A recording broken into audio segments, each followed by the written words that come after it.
For a brief time, one thing NBA fans could be sure of is that when the Indiana Pacers met the Miami Heat, things were going to be heated. This came to a boiling point in the 2014 Eastern Conference Finals when the Heat were up 2-1 and longtime LeBron James foe. Lance Stephenson decided to let reporters know that he felt he was getting under LeBron's skin. He decided to try to prove his point with a display of on-court antics through the following games, including, strangely, blowing into his ear. These antics all but secured the fate of the 2014 Pacers' title hopes when the response from LeBron came in the way of stats and W's in the win column instead of verbally. The game after Stevenson's comments, LeBron went for 32 points and the win. They do not have a foul to give. James drives down hard, layup and one. There's powers to the basket. The Miami Heat went on to win the series and had Lance admit that trash-talking James was a bad idea. Since then, LeBron has gone on to win 2 more titles at the time of this video, and Stevenson has gone on to make 2 more failed attempts as a player. In the wake of the Los Angeles Lakers playoff exit, LeBron James was relatively low-key in the NBA scene, choosing to channel his attention towards personal endeavors and other business ventures. However, he couldn't escape the headlines entirely. James found himself at the center of attention after Denver Nuggets head coach Michael Malone engaged in some playful trash talk. Malone took a jab at LeBron for hinting at potential retirement following the Nuggets sweep of the Lakers in the Western Conference Finals. Clearly irked by James's attempt to keep the spotlight on himself, Malone playfully announced his own retirement during an appearance on the Pat McAfee show, indirectly poking fun at LeBron. Just a day after Malone's remarks, LeBron James turned to Instagram to respond to critics and those who had been discussing him. While not explicitly mentioning anyone by name, it seemed apparent to many that he was addressing the Nuggets coach. LeBron wrote, "In Europe for the past few weeks, minding my own business, and I hear I'm on your mind that much, huh? I mean, I guess I see why. But wave the flag on these lames. Please make being a player cool again because the lame machine is at an all-time high. Enjoy your light, but just know I'm the sun.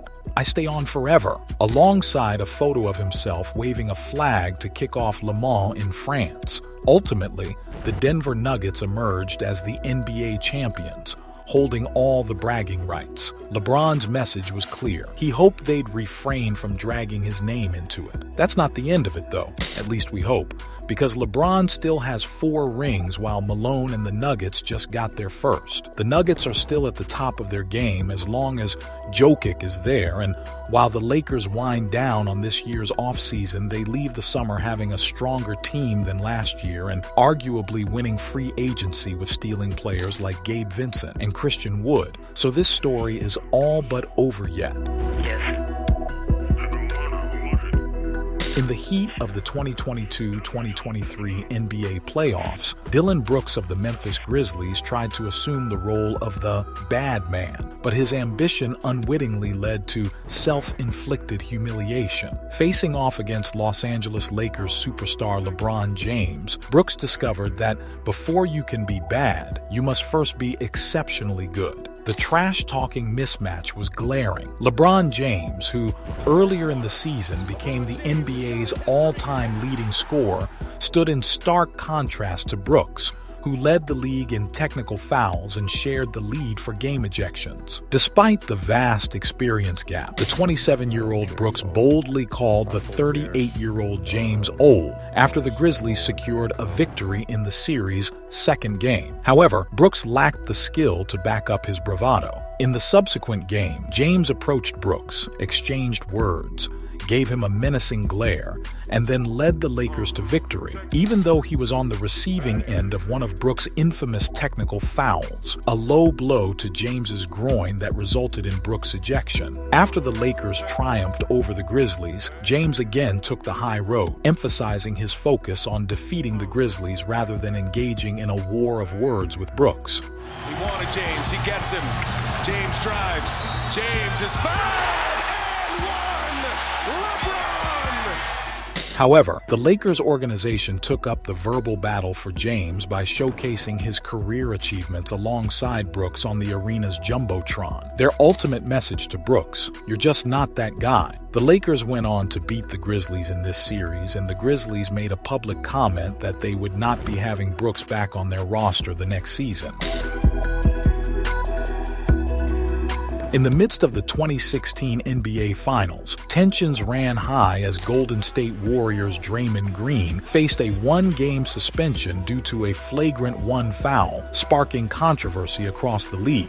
The drama escalated beyond the court and into the realm of media warfare. When questioned about the incident, Klay Thompson, a star player for the Warriors, didn't mince words. In an interview with ESPN's Rachel Nichols, he bluntly stated, "I mean, guys talk trash in this league all the time. It's a man's league, and I guess his feelings just got hurt." In the game, Green allegedly called LeBron James a derogatory term, which added fuel to the fire. Some, like Thompson, argue that the four-time NBA MVP should have thicker skin.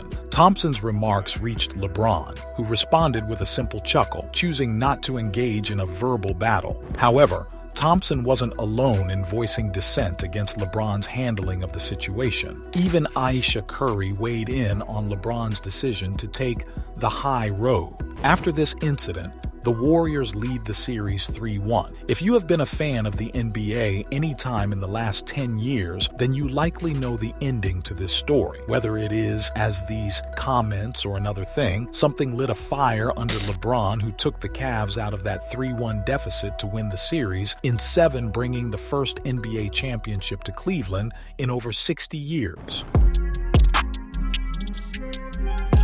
Now, by this point, we know it takes a lot to rattle LeBron, and if hotheads like Draymond, Brooks, and Lance couldn't do it, then surely the average fans don't think they can, right? I guess not, because of the infamous courtside Karen incident. In a showdown between the Los Angeles Lakers and the Atlanta Hawks, one particularly vocal fan took center stage, but not for the right reasons. Her outspoken behavior led to her and her husband being promptly ejected from their courtside seats, and LeBron James had his own response to the incident. The specifics of what was said during this incident vary, depending on who you ask. The woman in question, identified as Juliana Carlos by Dave McMenamin of ESPN, and her husband Chris Carlos, a well-known Hawks courtside regular who openly dislikes LeBron James, found themselves removed from the arena alongside 2 other fans. Juliana Carlos later admitted on her Instagram that she had exchanged heated words with James. To add to the situation, she refused to comply with the